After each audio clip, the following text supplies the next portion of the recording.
வாழ்க வையகம், வாழ்க வையகம், வாழ்க வளமுடன். வாழ்க வையகம், வாழ்க வையகம், வாழ்க வளமுடன். குரு வாழ்க, குருவே துணை.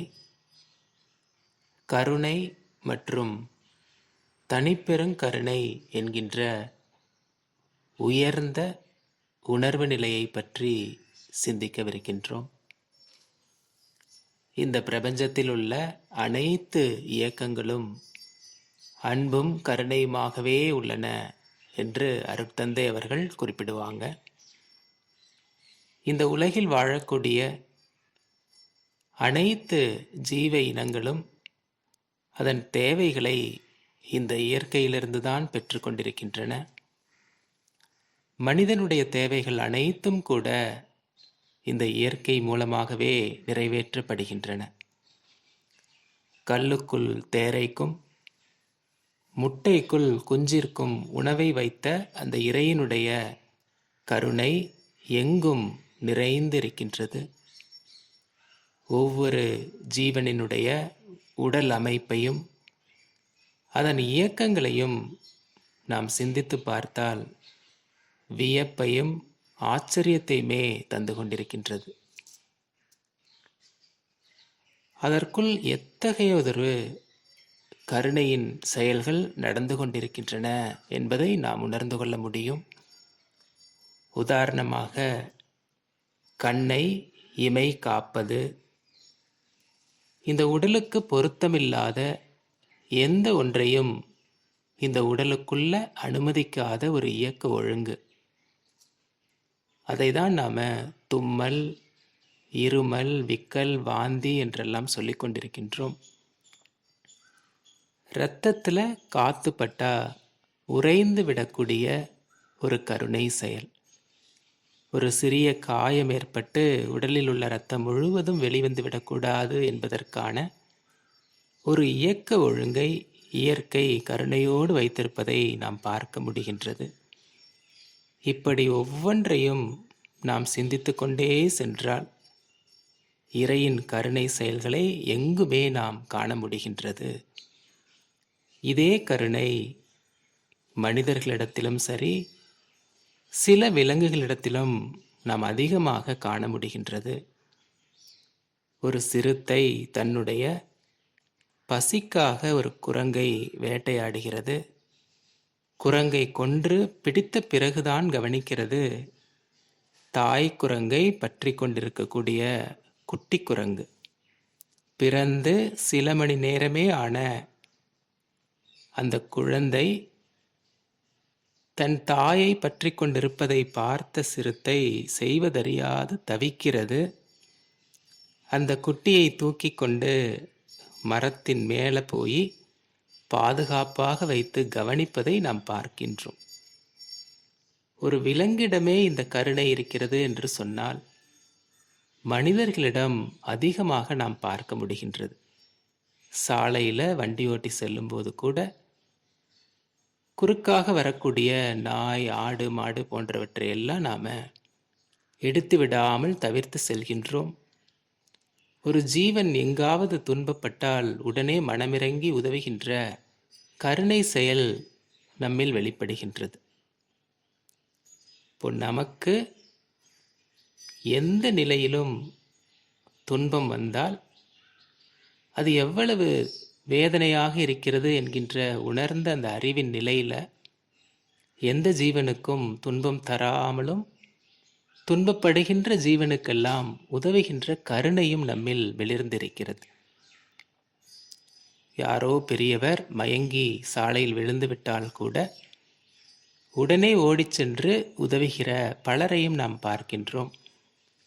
அந்த நேரத்தில் அவர் படித்தவரா, படிக்காதவரா, ஏழையா, பணக்காரரா, எந்த மதம், எந்த சாதி என்றெல்லாம் நாம் கேட்பதில்லை. இவை அனைத்துமே கருணை என்கின்ற உயர்ந்த மனித குணம் என்று சொல்கின்றோம். இதையும் தாண்டி ஒரு உயர்ந்த நிலை இருக்கிறது. அதை தான் தனிப்பெருங்கருணை என்று அழைக்கின்றோம்.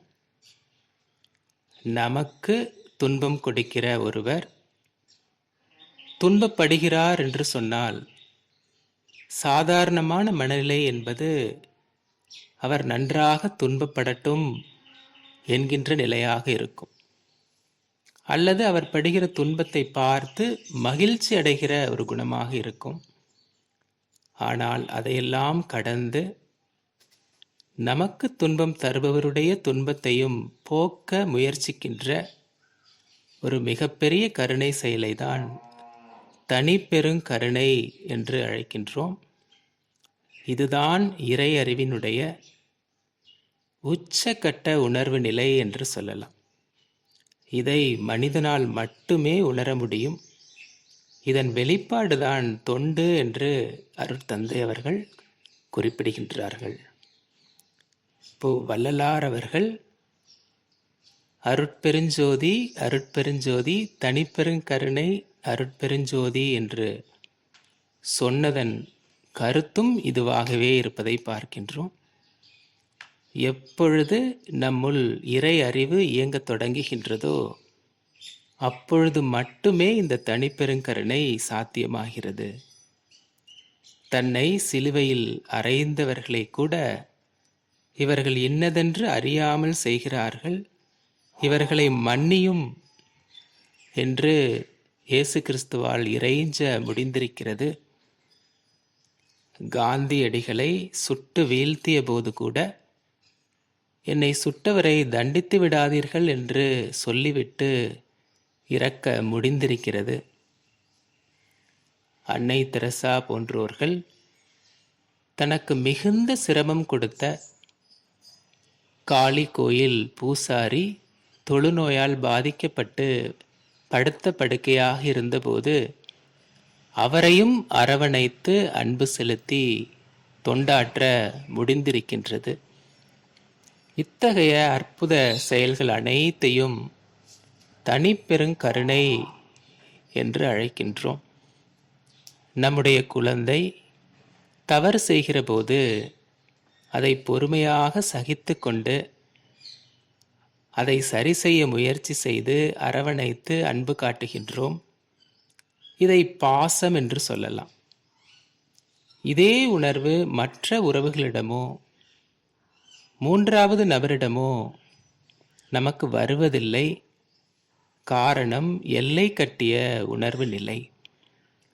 இந்த எல்லை கட்டிய உணர்வு நிலை கடந்து நாம் செல்ல வேண்டும் என்று சொன்னால் உணர்வு நிலையிலும் அந்த எல்லையை கடந்த அந்த அதீத நிலையை அடைந்தாக வேண்டும் என்பதற்காகவே நமக்கு துரிய அதீத நிலையான துரியாதீதத்தை அருட்தந்தை வழங்கியிருக்கின்றார்கள். அதன் மூலம் நமக்கு கிடைக்கின்ற அந்த ஒருமை பெற்றால் இந்த தனிப்பெரும் கருணை சாத்தியமாகும். இதை அருட்தந்தை தொண்டாக ஒரு கவியில நமக்கு குறிப்பிடுகின்றார்கள். மனிதன் என்ற உருவினிலே மாக்களுண்டு மக்களுண்டு, மனதறிந்த தேவருண்டு, மதிநிலைத்த மனிதருண்டு, மனமறிந்து மன இதனாய் மாக்களுக்கும் மக்களுக்கும் மனமுவந்து தொண்டாற்றும் மாமுனிவன் முழு மனிதன் என்று குறிப்பிடுவாங்க.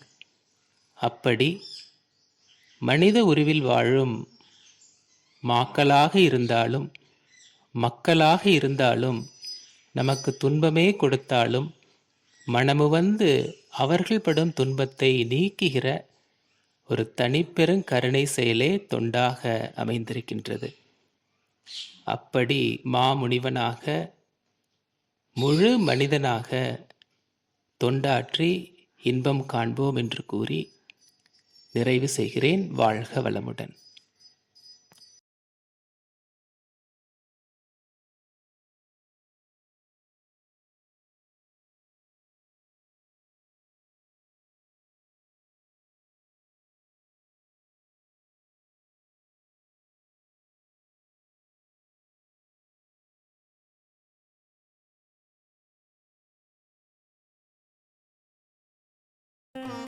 வாழ்க வளமுடன். ஸ்கை வேதாத்ரி அமுதம் சேனலை சப்ஸ்கிரைப் பண்ணாதவங்க சப்ஸ்கிரைப் பண்ணுங்கள், பெல் பட்டனை டச் பண்ணுங்கள். அப்போ தான் நாங்கள் போடுற எல்லா வீடியோஸும் உங்களுக்கு கிடைக்கும். நன்றி. வாழ்க வளமுடன்.